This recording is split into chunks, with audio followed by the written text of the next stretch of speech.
নাম জানো, এটা নাম বলাও তো দুষ্কার। বহু তাফসীর মাহফিলে যশোরে আমির হামজা নাম দেখলে 144 ধারা দিয়ে দিত। এখন আল্লাহরে 144 ধারা ওরা যদি সত্যি কেউ পায় টিকে রেখে।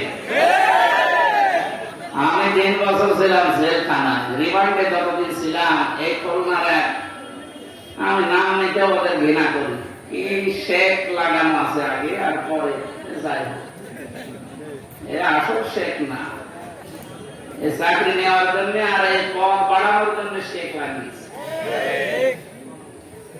খুলনা কলতলা এলাকায় বাড়ি, এই লোকটা রিমান্ডে ঝামেলা করেছিল। আল্লামা দেলাওয়ার হোসেন সাইদি রহমতুল্লাহ আলাইহি ওনার কণ্ঠ আর একটা যুবতী মেয়ে লোকের কণ্ঠ লাগিয়ে, দুই দিকে কণ্ঠ লাগিয়ে কিভাবে কি উল্টা পাল্টা কথা, যেগুলো শুনলে ঘৃণা লাগে। মানে স্বামী স্ত্রী যা বলে বিছানায় এরকম কিছু কথা 8-10 মিনিট রেকর্ড করে আমার রিমান্ডে শোনাচ্ছে। এই দেখেন আপনার বড় হুজুর কি বলছে। আমার মনে হয় শয়তান পর্যন্ত বিশ্বাস করবে না, অথচ শয়তানরা বিশ্বাস করবে। আমার যখন মাটির নিচে দিয়েছিল ওখানে মাঝে মাঝে বলতো, দেখো তোর বড় হুজুরকে আমরা জেলখানায় রেখে দিয়েছি, কেউ কিছু ছিড়তে পারে না। এদের মুখের ভাষা দেখেছে। আমি এখন ওদের নামে মামলা দেব, শুধু 1-2টা না। আমারে ধরার পর বলেছিল আমরা যা বলতে বলছি যদি না বলে আপনার নামে 50টা মামলা দেব। এরপর আমার বাবার কাছ থেকে 10 লাখ টাকা নিয়েছে। এই কাউন্টার টেলিভিশনে যারা ছিল ওই সময় আসাদুজ্জামান, শেখ ইমরান, এরপরে আতিকুর রহমান,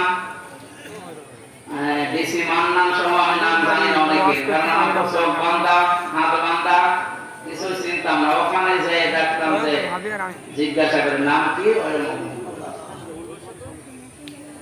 আমার বাবা সহজ সরল মানুষ, গ্রাম, আপনাদের এই গ্রামের মতো আমাদের গ্রামের বাড়ি কুষ্টিয়া জেলা হালসা। এই শয়তানরা 10 লক্ষ টাকা বাবার কাছ থেকে নেওয়ার পরে আপনার পরের দিন আবার মামলা করেছে। অথচ আমি কিছু জানি, আমি তো আজ মাটির নিচে রিমান্ডে, এদিকে আমার বাবার কাছ থেকে এভাবে টাকা নিতে আসে। কিছুদিন যাবার পরে শুনলাম যে মামলা আরেকটা দিয়েছে। এবার বলছে যা যা বলতে বলছে যদি না বলেন 50টা মামলা দেব, এক একটা জেলায় এক একটা, প্রতিদিন আমি শুধু ঘোরাফেরা। অথচ যে আমার মাঝে মাঝে বলতো যে আপনি কিছু জানেন না, তাও জানি, কিন্তু বলা লাগে বলে তো কম জরুরি ছিলাম। আমি একা মাটির নিচে ঘর, দুনিয়া কেউ জানে না কোথায় আছি, আর ওরা শয়তান করে সব চারিদিকে 8-10 জন বসা। চেহারা দেখার তো কায়দা নেই, মাঝে মাঝে চোখ খুলে দিত, একটু দেখতাম যে কাঁপকারা সব শয়তান বসে আছে। এদের নামে এখন 1-2টা 50টা যেমন আমার বলেছিল, এদের 500 করে মামলা দেওয়া।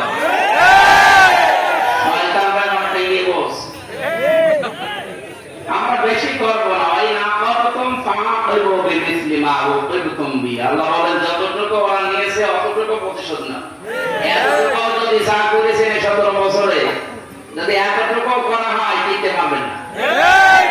তারপরও আমাদের যিনি দায়িত্বে আছেন আমিরে জামাত, আমাদের মাথার মনি যিনি ডাক্তার শফিকুর রহমান, ভদ্রলোকের সাথে আমিও 4 দিন ছিলাম জেলখানা কাশিমপুর কেন্দ্রীয় কারাগারে। লোকটার আচরণ ব্যবহার দেখেছিলাম। উনি যেহেতু ঘোষণা দিয়েছে যে না অন্যায় ভাবে না, যতটুকু যার জুলুম হয়েছিল অতটুকু নিয়ে বাকিটা মাফ করে দিতে, আমরা মাফ করে দেব, কিন্তু যা করেছিলেন ওটা করার পর। কারণ একেবারে যদি বাবা শাহজালাল সব হালাল এটা করে যেতে, ওই শয়তানরা আবার মাথা তুলে দাঁড়িয়ে আবার আমাদের কষ্ট। করেছিলেন একেবারে শেষে, আর যখন না পারলেন বললেন অকালা নৌকর রব্বি লা তাদার আলাল আরদি মিনাল কাফিরিনা দাইয়ারা। আল্লাহ এদেরকে আর জমিনে তুমি দাঁড়াতে দিয়ে না, এদের চিহ্ন পর্যন্ত আর রাখার দরকার নেই, এদের আন্ডা বাচ্চা পর্যন্ত যাও তুমি আর না থাকে। ইন্নাকা ইন তাদারহুম ইয়াদিল্লু ইবাদাকা ওয়া লা ইয়ালিদু ইল্লা ফাজিরান কাফারা। কারণ এই শয়তান যেটা জন্ম দেবে ওইটা বাচ্চা না। এই জন্য বলছি আল্লাহ রাব্বুল আলামিন নবী যখন দোয়া করতে পেরেছিলেন, আমরা তো সাধারণ মানুষ, ওনাদের মতো ঈমান, তারপর ওনারা বদদোয়া দিয়েছে যে আল্লাহ একটা আন্না বাচ্চা পর্যন্ত যেন না থাকে, কারণ থাকলে সেটা শয়তান হবে, ও সেটা জন্মাবে, সেটা আর শয়তান হবে। ওই দিকে তাকিয়ে বদদোয়া করছে। আপনি যা করেছিলেন ওইটার হিসাব এখন কিন্তু আপনাকে দেওয়া লাগবে। সম্মানিত যশোরবাসী, যারা নিষেধ করতো এই 144 ধারা দিয়ে আজ তারা কোথায় হারিয়ে গেছে, কত কায়দায় পালানোর চেষ্টা চালাচ্ছে, জনগণ পালাতে দিচ্ছে। দরবেশ বাবা পর্যন্ত দাঁড়িয়ে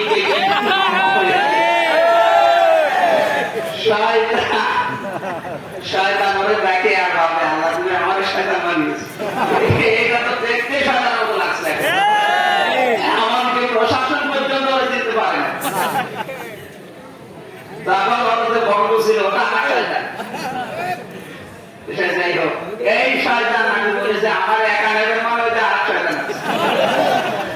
কে ওইটা ওদের দরবেশ, দরবেশ তো চেনা যায় না, শেষ পর্যন্ত নিয়ে গেছে দুইজনে। এখন একে ডিম খাচ্ছে উপরে নিচে বিভিন্ন জায়গায়, ডিমের জায়গা মতো দেওয়া দরকার।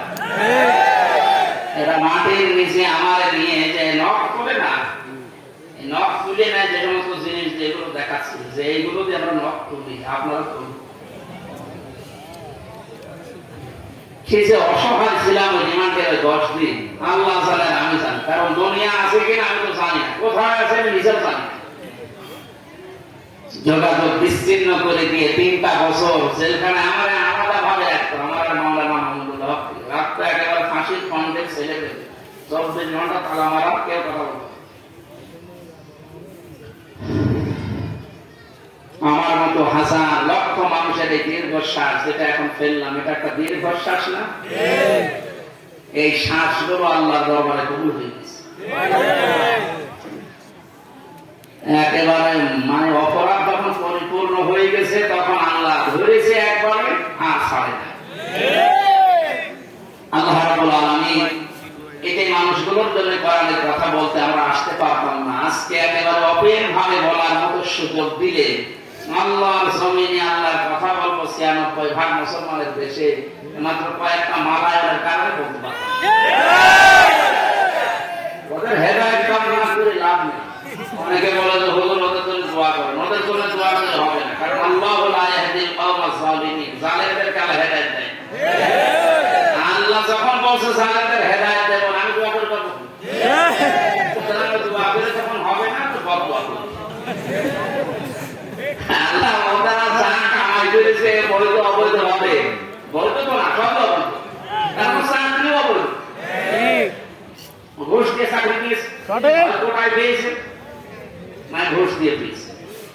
আর এর দ্বারা যত কিছু কামাই করেছে, ডান হাত বাম হাত আরো বিভিন্ন হাত দিয়ে, সব টাকা তো সব টাকা হারাম। আমার বাবার কাছ থেকে চাল নিতে হবে, হালাল মনে করছে ওরা হারাম না। এই টাকাগুলো এখন যারা দায়িত্বে আছে সরকারের আহ্বান জানাবো, দেশকে উপরে তুলতে হলে এই শয়তানদের টাকা করে নিয়ে আসে। কোন মানবতা এদের প্রতি, এদের যেমন মানবতা ছিল না, এদের এই টাকা পয়সা ঘর বাড়ি জমি জায়গা যা করেছে সব বিক্রি করে দেশের রাষ্ট্রের পোশাকের জমা দিলে। আর এদের স্বাধীন করার জন্য যারা হাত হারিয়েছে, পা হারিয়েছে, চোখ হারিয়েছে, 5 তারিখে আমার কুষ্টিয়ায় আমার সামনে 14 জন মারা গেছে। আমি পরের দিন সকালে কয়েকজনকে বাড়িতে দেখতে গিয়েছিলাম যে কিভাবে চলছে দেখি। 2 মাস চলার মতো যা লাগে খাদ্য খোরাকি দিয়েছে। হাসপাতালে যে আমি দেখতে গেলাম, দেখি একজনের হাত নেই, একজনের লজ্জাস্থান নেই, এমন জায়গায় গুলি লিগিয়েছে, লজ্জাস্থান এই জায়গায় ঠেকিয়ে লাগিয়েছে গুলি, এই বুকে লাগিয়েছে গুলি। এই যে অসহায় মানুষগুলো চিৎকার করছে, হাড় ভেঙে চলে গেছে, 4-5টা হাড় একেবারে ভেঙে গেছে।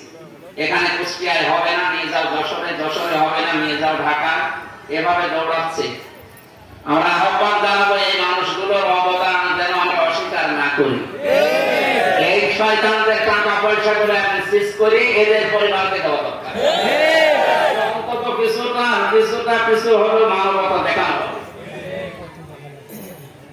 যে আল্লাহ আমাদেরকে কোরআনে কারিমে অনুষ্ঠানে এনে এখন ওপেন ভাবে কথা বলার সুযোগ দিয়ে দিলে কিতাব থেকে, কি থেকে বলেন তো? কিতাব থেকে।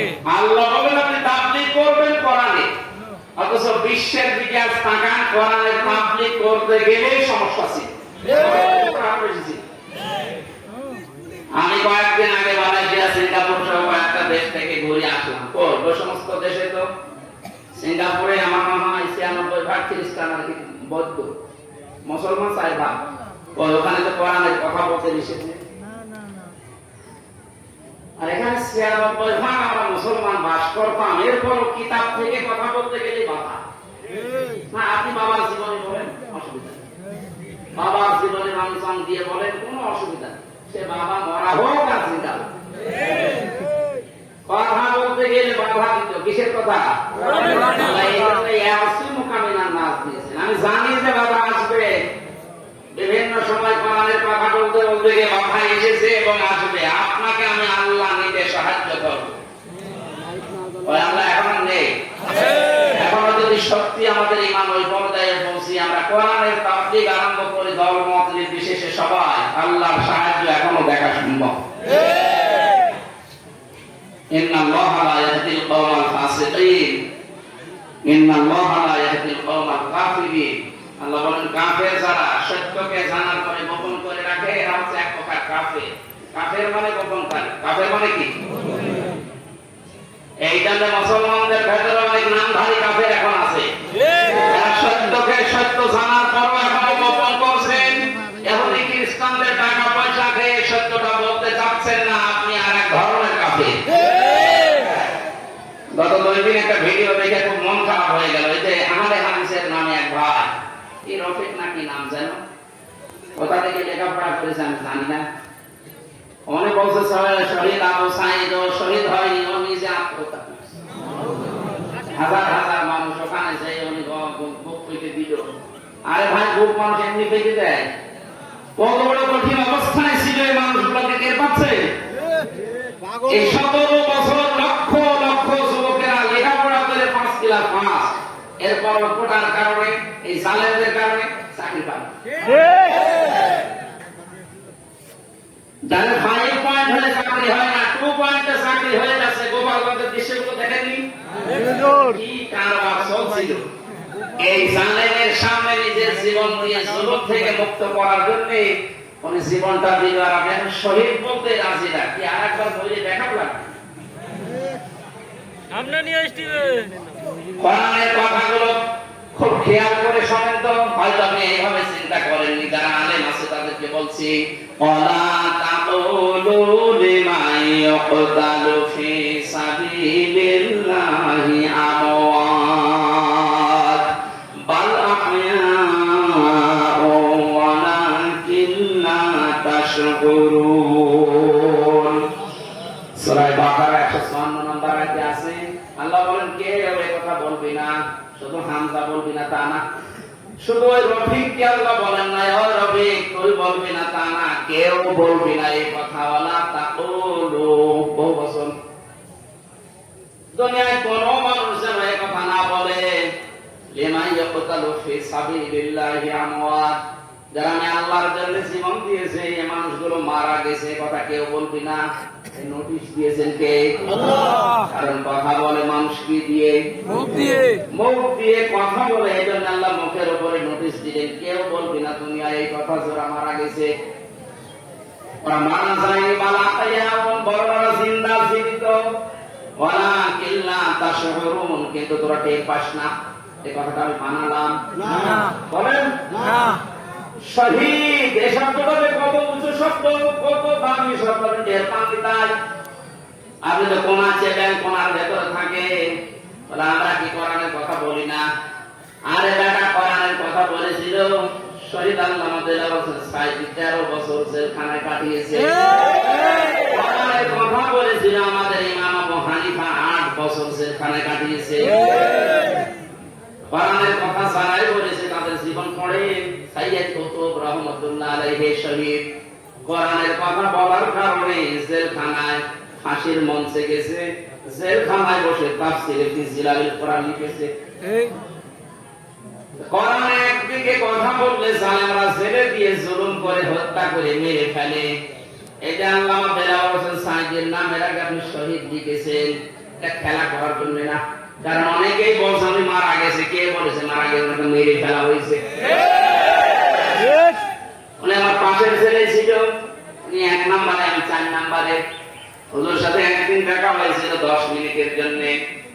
যেদিন ওনাকে নিয়ে যান আমি তো ওই সময় জানি উনি মারা গেছে। পরের দিন সংবাদ দিলাম, পাশাপাশি জেলে, কিন্তু সংবাদের কোন মাধ্যম নেই, কেউ বলেও না যে উনি মারা গেছে। পরের দিন পেপার আসলো, দেখো উনি মারা গেছে। পরবর্তীতে বাইরে আসার পরে যে ভিডিও গুলো দেখলাম, ওনাকে যখন নামায় গাড়ি থেকে যে একটা হাসি দিয়েছিল, এই হাসি দেখে বোঝা যাচ্ছে যে ওনাকে অবশ্যই মেরে ফেলা হয়েছে। এই সত্যটা প্রকাশ করার জন্য যে ডাক্তার মাইক দিয়েছিল কোরআনগারে মোস্তফা জামানকে একটু নিয়ে আসেন তো দেখি, এমনি সব বেরিয়ে যাবে। এই জন্য উনি মারা গেছে কথা জীবনও বলবেন, ওনাকে মেরে ফেলা হয়েছে। ওই জেলের যখন দায়িত্ব ছিল জেলার সুপার, তারা এখন সব সত্য কথা বলে ফেলছে, কারণ ভয় এখন আর নেই। জালেম সব বিদায় নিয়েছে, এখন সব সত্য বেরিয়ে যাচ্ছে। ওরা বলছে ওনারা আমাকে যেদিন নিয়ে যাবে সেদিন বলেছিল একটু সই করেন, আপনাকে আমরা মুক্ত করে দেব নির্বাহী আদেশে। এ কথা শোনার পর একটা হাসি দিয়েছিল যে না জানি এতদিন পরে আমার পরিবারের লোক, আমার অনুসারী যারা, আমার কলিগ যারা, আমার সাথে যারা ইসলামী আন্দোলন করে, অন্তত তাদের সাথে আমার দেখা হবে, এই জন্য তিনি হাসি দিয়েছিলেন। এই মিথ্যা কথা বলে সই করিয়ে নিয়ে বের করে সেই ইনজেকশন পোস্ট করে মেরে দিয়েছে। নবীজি জানিয়েছেন, কেউ যদি পাহাড় থেকে পড়ে মরে যায় ও শহীদ, কেউ যদি পানিতে ডুবে মরে যায় ও শহীদ, কেউ যদি আগুনে পুড়ে মারা যায় ও শহীদ। বানালাম শোনেনি কোনদিন? আগুনে পুড়ে মরে গেলে যদি শহীদ হয়, অ্যাক্সিডেন্টে মারা গেলে যদি শহীদ হয়, তাকে একেবারে সরাসরি আপনি মেরে ফেললেন, সব বের হবে ইনশাআল্লাহ। এই জন্য শহীদের শব্দটা যা তার নামের আগে লাগাবেন না।